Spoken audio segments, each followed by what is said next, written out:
Alright, ladies and gentlemen, welcome back to the Logical Nonsense Podcast. Today, I am your host, Hunter Schuler. We've got Westside Gunn's And Then You Pray For Me album review. We have what I think should be the top 3 MVP candidates currently, as well as some great collaborations with McDonald's, North Face, and more. Stay tuned, folks. Alright, let's start off with our music section. Of course, Westside Gunn released And Then You Pray For Me a few weeks ago.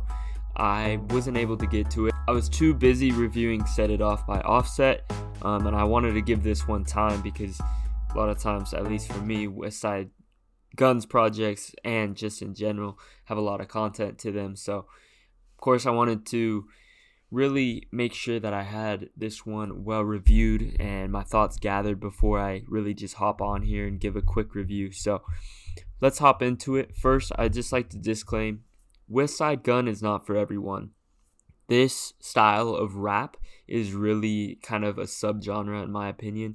Definitely has an East Coast feel to it. Of course, he's from Buffalo, New York, so that makes sense. He is a boom bap rapper. He is much so hardcore, intense. His content isn't necessarily for everyone, especially lyrically. He talks a lot about drug lord stuff and kind of goes down that road of, traumatic events and that kind of thing. Like I said, very East Coast, very hardcore, in your face, very much so. Not as laid back as, some of the rappers are today. He is a very, in my opinion, old school hip hop artist, and he formed Griselda. He's the co-founder of Griselda, and they've had success. They have very, very loyal fans, and if you are a Griselda fan, then you are a Griselda fan. I don't know what else to say. I think there are some definitely great artists with the Griselda family.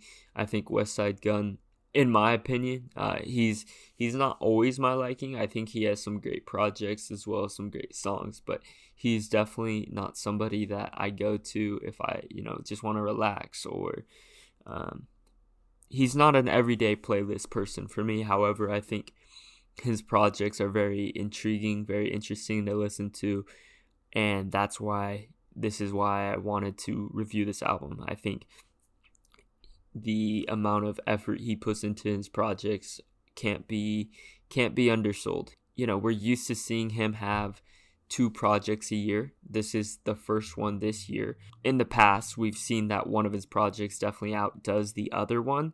So maybe he kind of looked at that and said, oh, maybe I should just go to one project, which he does here, obviously. Unless, there's still time. It is October, so he could drop one in the next couple months, but we'll see.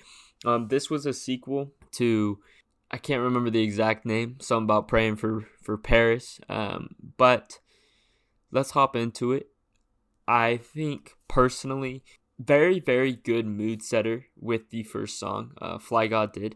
It's more so of an interlude intro, kind of this chilling poem about getting inspiration from Paris Fashion Week, more specifically Virgil Abloh's appearance in Paris Fashion Week, and it's definitely an interesting perspective. Like I said, it's got this chilling tone beat to it. A lot of what Westside Gunn does is kind of put fear almost into his production, and I would say even so a little bit into how he executes his bars, how he executes his lyrics.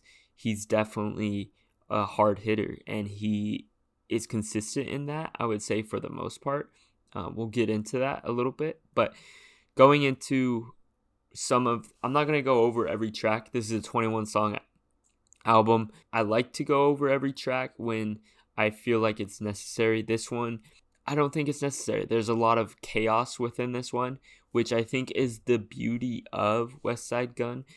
That's the story he likes to tell. While I am constantly a person of, you, again, need to tell a story, need to be cohesive, his style isn't that way. He is a boom bap rapper who likes chaos, who likes this because that's his lifestyle, and he does a good job at that. He's good at what he does. Like I said, not my style particularly, but I can appreciate what he does for this type of rap. This type of rap, in my opinion, is sort of like the grunge style to rock or the metal style to rock. It is a very specific subgenre of rap. But some highlights on this that I would like to highlight. I feel as though there are some great features on this. JID, most notably, wouldn't expect anything less. It's a different JID. He's very laid back, and we haven't necessarily seen him on this type of production, I would say. It's definitely a different production for him, a different sounding one, but I think he adds a good lyrical content to this album. You know, the beat on this, the production is very laid back. I could see people getting bored with this song just because it's a little slow. It's not up in your face like some of the others on this album, but I think overall there's some really, really cool lyrics in this, especially the attitude laissez-faire. That's a dope line by JID, and I think one of his best lines in his verse. I've definitely seen better verses from him. However, this an average JID verse is so much better than some of the other artists in this industry, and so it was definitely, as always, a good listen to hear him feature on this. Westside Gunn, I feel like he doesn't necessarily add a ton to this song, but he doesn't hurt it either. He definitely, I think, hit with this song. This is one of the better songs on the album. Other good songs on this, I feel as though Suicide and Selfridges. It's a cool sample. It's a loop, laid back beat. Definitely has that East Coast feel to it, and definitely just a Griselda song in my opinion. I think any good rapper should be able to rap on this, as this beat is just, I love this beat, but he does a good job of executing on it. You know, it's one thing to say, oh, any rapper could rap on this, but you would be surprised at how many people can fail on what I would say is an easy beat to perform on. And I don't think he fails on this. He definitely, again, brings that Griselda tone to it. Does a very good job of executing on another song. Kitchen Lights is another one I'd like to highlight.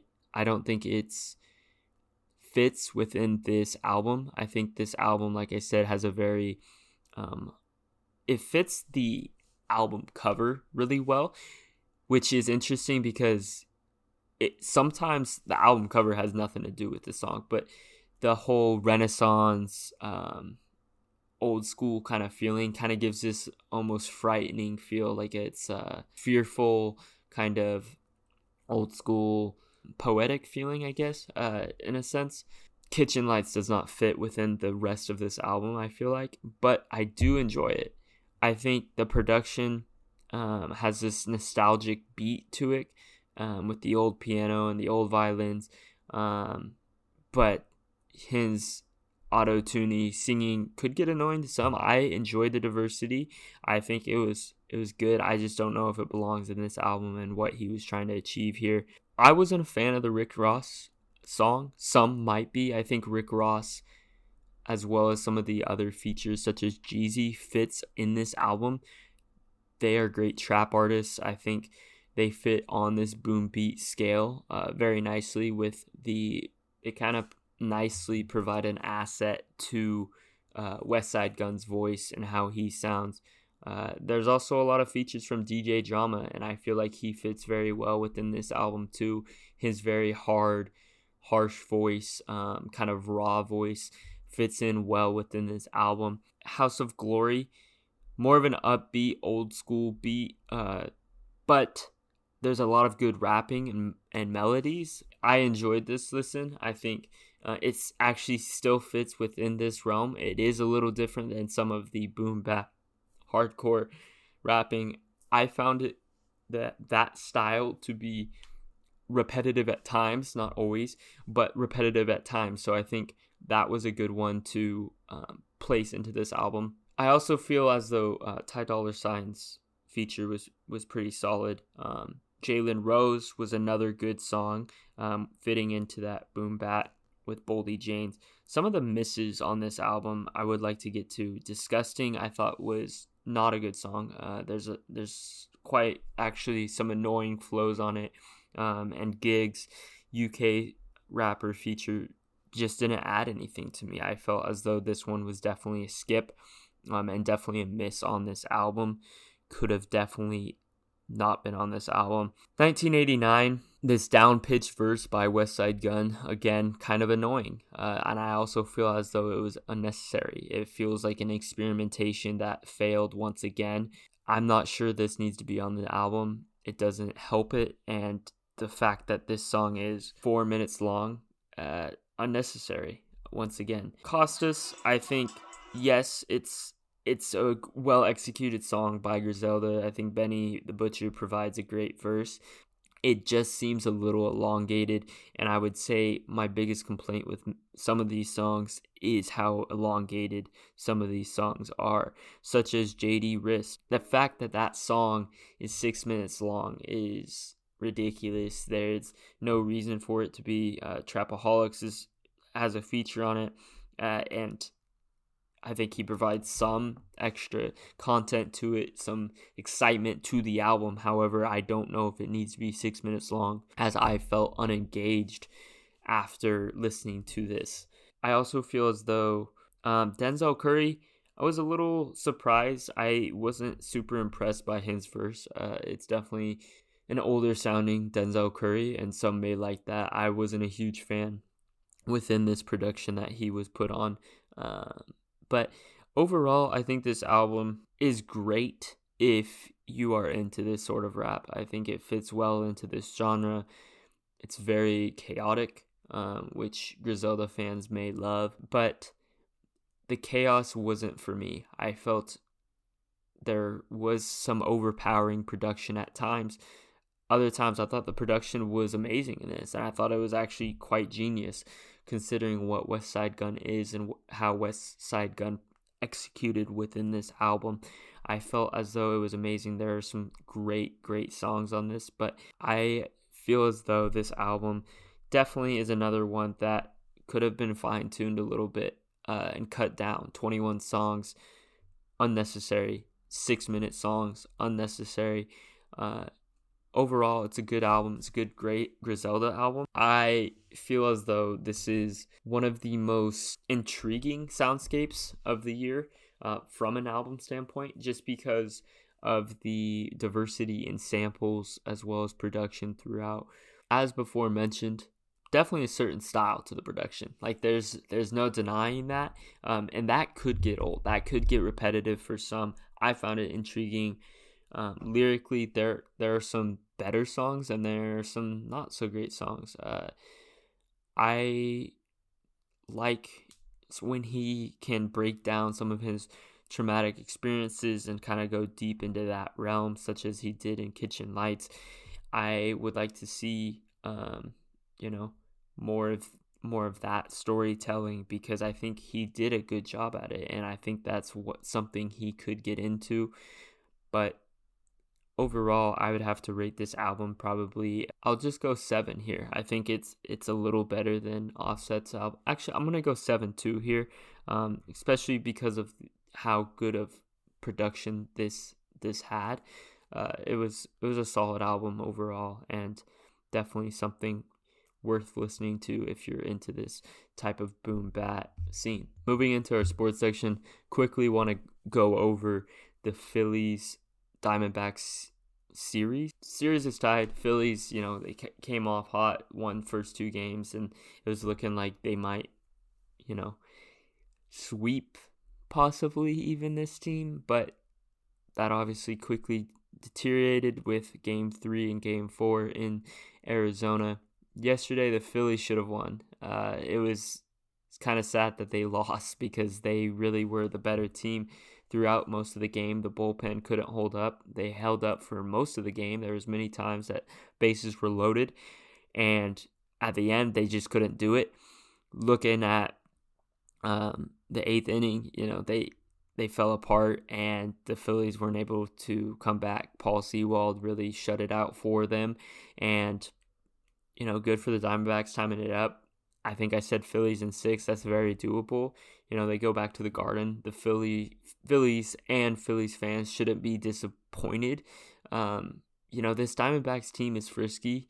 It has a chip on its shoulder. They have been told they don't belong here all season long, and now they're in this NL championship series, and they're proving that they can compete with one of the best teams in baseball, one of the most electric teams in baseball, and one of the teams that all of America is, not all, but most of America is behind because they're so much fun to watch. So that is very hard to play against, because when you're playing against one of the most followed teams in baseball, it's hard to be the underdog.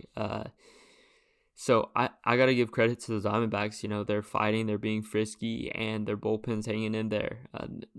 The team on the bat side of the ball, they're getting hits, man. They're doing things with the bat that they need to do to keep themselves in the game, and that 8th inning just proved that they can continue to keep up with the Phillies. So we'll see how it ends. I still think the Phillies, going back to the Garden either today or tomorrow, I don't remember if they play or not, but that's going to be huge. Their fans are crazy, and I think they perform well at home. They have the home advantage, and because they have the home field advantage, I think I have to take the Phillies here. But it's going to be close, man. These October games are always close. They're always frisky, and the Diamondbacks are showing that they are just that. And I don't think a lot of people expected this Diamondbacks team to be so well-rounded, but they truly are, and they continue to prove why they are in these games. Going to the Rangers and the Stros series, I think this is, of the two series, I think this is probably the most evenly matched teams in baseball. You look at the bullpens, I would say they both have great bullpens. You look at the hitting, they both have guys who can hit. I mean, you look at the Rangers side, Adolis Garcia, Kyle Seager, the list goes on. And then you look at the other side, you've got Altuve, Alvarez, Bregman, Tucker. There's just guys who can hit and who can pitch on both sides, and it's a very evenly matched series, and it's made for an exciting series, especially because they're both from Texas, kind of claiming the state a little bit. So I think this one is also going to be another interesting series down to the wire. Obviously, Stros were able to win late in the game last night. I personally think this is still going to go 7. These teams are too evenly matched for it not to. Going to the Stros, though, another game where the Rangers, I felt as though, should have won. Definitely a momentum killer for them in this series. Altuve hitting a 3-run home run late in the game. That's hard, man. That's really, really hard to come back from, especially because they really needed to win that game, in my opinion. Especially because they were at home. That's a game you want to take. The Stros are now up 3-2, and I wouldn't be surprised if the Rangers struggle against this Stros team to come back and win. I think the Stros have it beat now. This, in my opinion, was the crucial game if the Rangers wanted to win, and giving up a 3-run home run in the 9th, it's just a momentum killer. I don't see a world where the Rangers come back. This could come back to bite me saying this, but I just think it's too out of reach for them now. Not out of reach, it's too, in terms of momentum, I think it's too much of a hurt for them to lose this game. So definitely going to have to take the Stros in this series, but credit to both teams, man. They're both playing really well. Going to my next segment, I would like to talk about something that's been on my mind, something that's been an interesting storyline. Last couple years, it's always been the Josh Allen, Patrick Mahomes show, and for MVP at least. And I feel as though this is one of the first years where you look at the offenses, and none of them have really been prolific except for this Dolphins offense. a lot of the offenses have struggled this year, especially with turnovers. The turnovers have been high, and the scoring hasn't been very high either. The defenses have really taken over, whether it's QBs are just not performing, or if it's defenses are truly just really good right now. I don't know, but it's definitely been seen.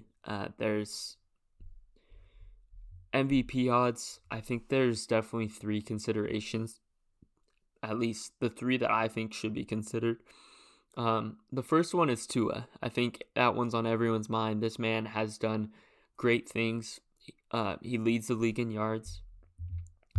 He leads the league in touchdowns. So 1,800 yards, 14 touchdowns, and he's thrown 5 picks, which isn't bad at all, considering his touchdown and interception rate. Is it great? No.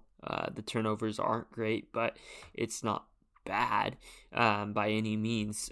He hasn't done much on the ground, which is, I think, not as surprising as some may see. Tua is trying to protect himself. He's had struggles with injuries in the past. He's now reverted to throwing the ball, and he doesn't need to run. He's got Tyreek. He's got Jalen Waddle. He's got dudes, man. He can throw to many weapons on the offense. Even giving the ball to Raheem Mostert. He's had a chain. And Jeff Wilson's about to come back. He doesn't need to put himself in danger for this team, and he's been doing a good job so far. So I think you definitely have to consider him. He is the favorite within the betting odds, so you have to kind of give him credit and kind of put him on this list, at least for me. Do I think he deserves it? To an extent.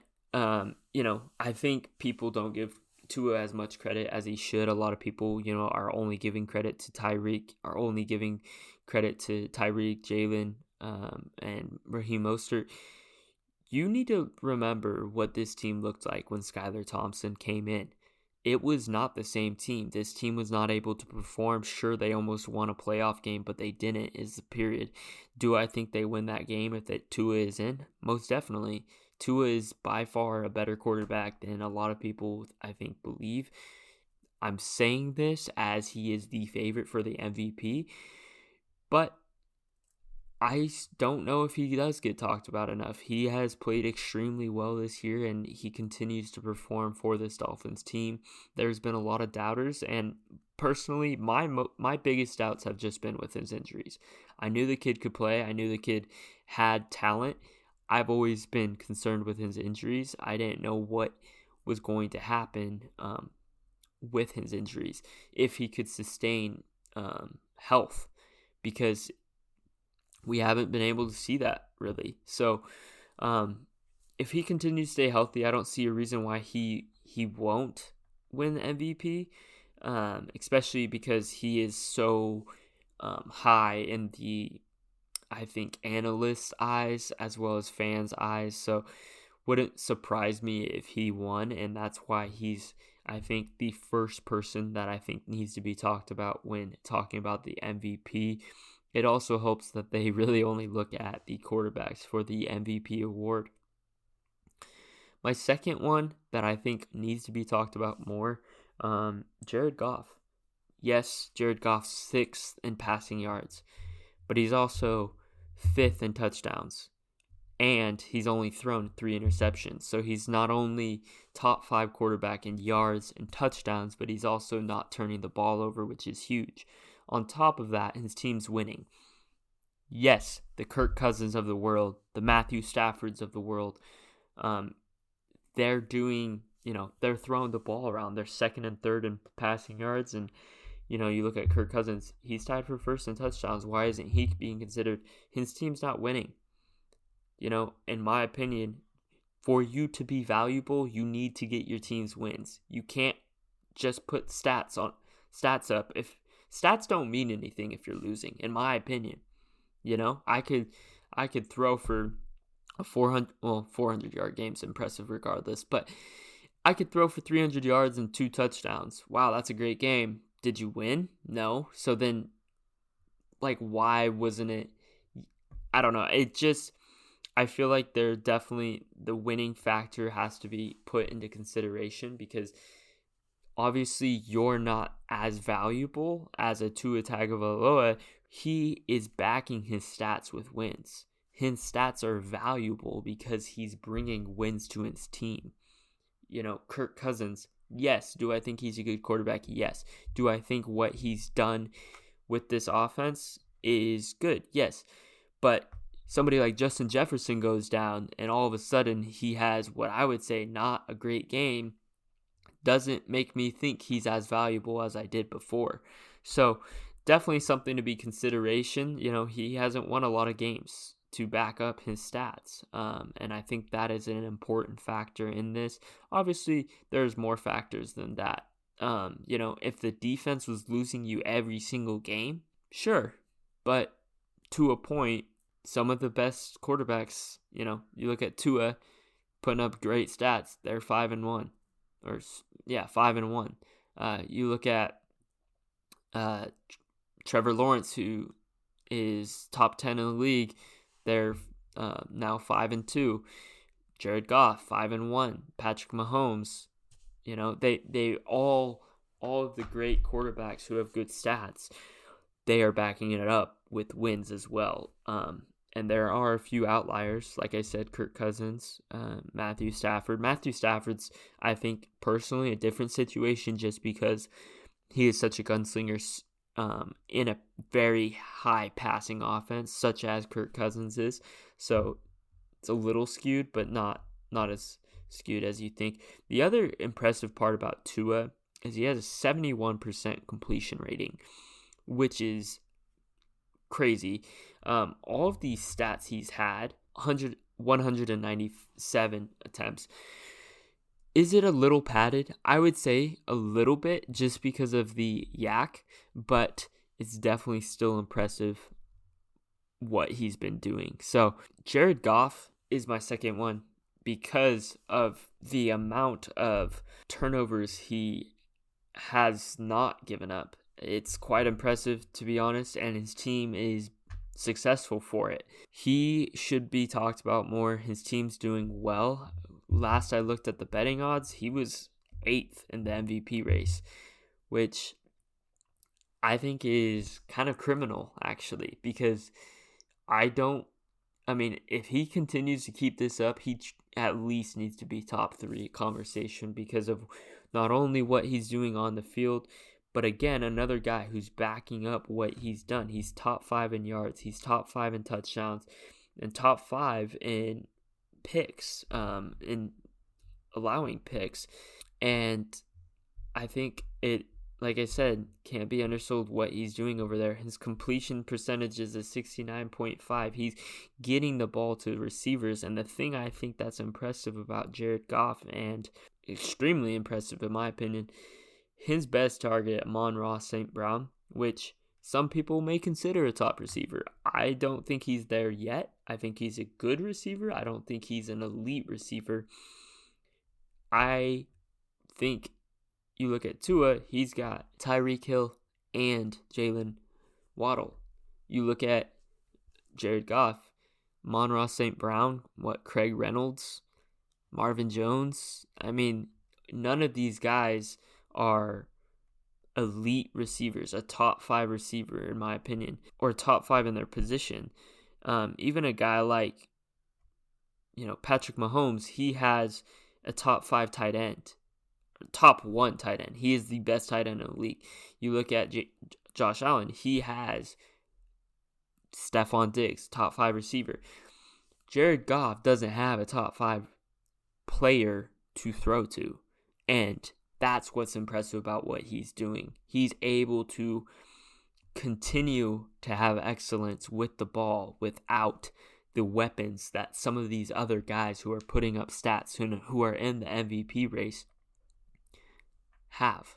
So definitely needs to be talked about more. Definitely second in my list. And this isn't in any particular order. I don't know where I would rank them from there. I think the most impressive to me is Jared Goff, just because of how he's played so far. But the other two, I wouldn't be ashamed of either. Then I think the last one I have to put in here, Patrick Mahomes. Yes, I just got done saying he has a top receiver and top tight end in the league. However, he's not only getting it done through the air, he also has 183 rushing yards. He's ranked 8th in passing yards right now, and 5th in touchdowns. So top 10 QB in passing yards, top 5 QB in touchdowns, and he's been completing the ball at 68%, which is very good. I just think this man, what he brings to the game, not only through the stats. I mean, like I said, he's definitely one of the top quarterbacks in the league because of his stats. But I think what he brings to a field beyond stats with the eye test and how he changes defenses is extremely valuable to the Chiefs. He fits the name. He is number 2 in the betting odds race right now. I would like to see, I think he has not digressed, but he hasn't been as dominant as we've seen him in the past. The reason I have him at number 3 is because I expect his dominance to go up. I think what he's been doing has been good, but I think he can be great by the end of the year, and he hasn't hit his peak. So that's why I have him at number 3 for that reason. So those are my 3, Tua, Jared Goff, and Patrick Mahomes. If you disagree, I don't really care. All right, going into our last segment, our fashion segment, would like to start off with talking about the McDonald's collaboration. They are partnering with a Japanese-based brand, Graniph. It's an interesting collaboration.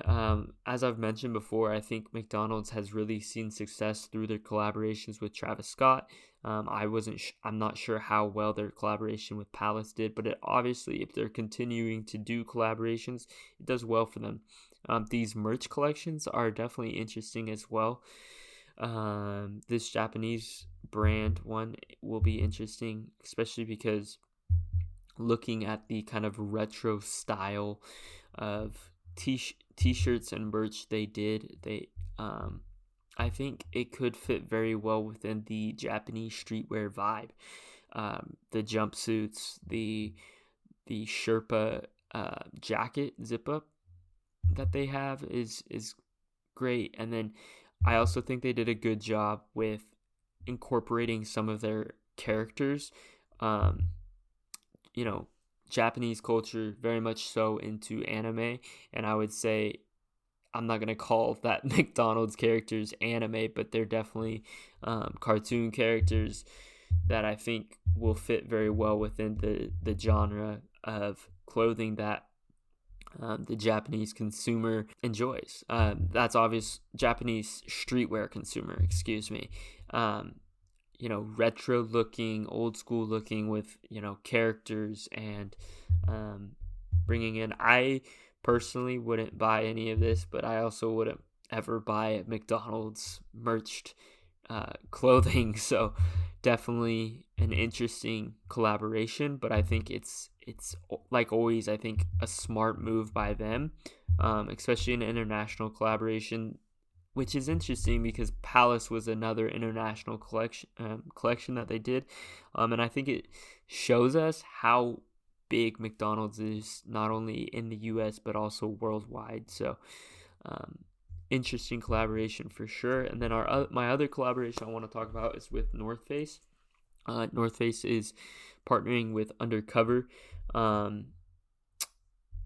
It's an interesting one because I think it definitely brings out a side of North Face that is emerging, which is a lot of new technology, as well as North Face really bringing out matching jumpsuits, which is not a new thing, especially with the type of gear they have. You get your puffer jacket, and then you get your kind of puffer pants for that kind of heated outerwear set.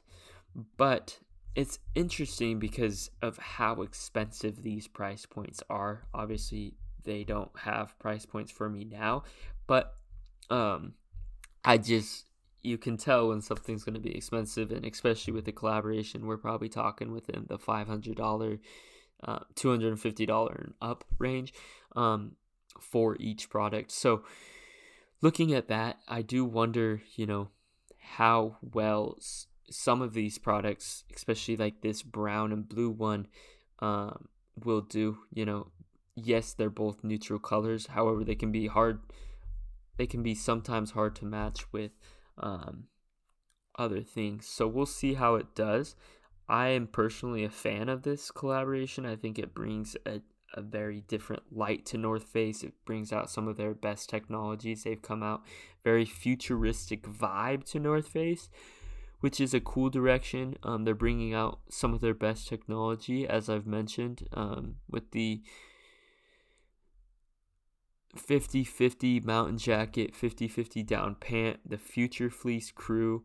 I'm a huge fan of this t-shirt that they had, the short sleeve t-shirt. I think that waffle print will do very well. It's something that is hitting with a lot of consumers. That texture, definitely something that I think will do well. It's really cool, in my opinion, when North Face can collaborate with streetwear brands, because I think so often we think of them as a ski outerwear brand, and yes, they are, but clashing these two cultures has been really good for both sides. I think both for streetwear as well as for outerwear. Brings different consumers, expands the consumer reach, and brings more awareness to both brands. So I'm definitely a huge fan of this collaboration. Be interested to see how it does and if it grows stream. So all right, thanks everyone for listening once again. This part of the podcast, if you're still listening, be sure to go check out my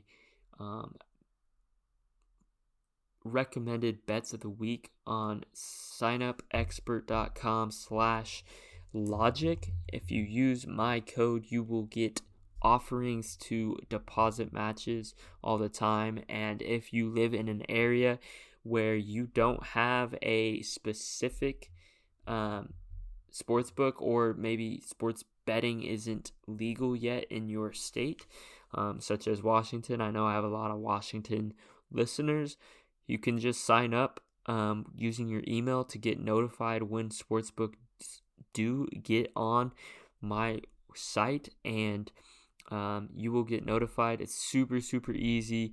They won't email you all the time, but when that does come up, you will immediately get offers. So be sure to sign up using my code. That is signupexpert.com/logic.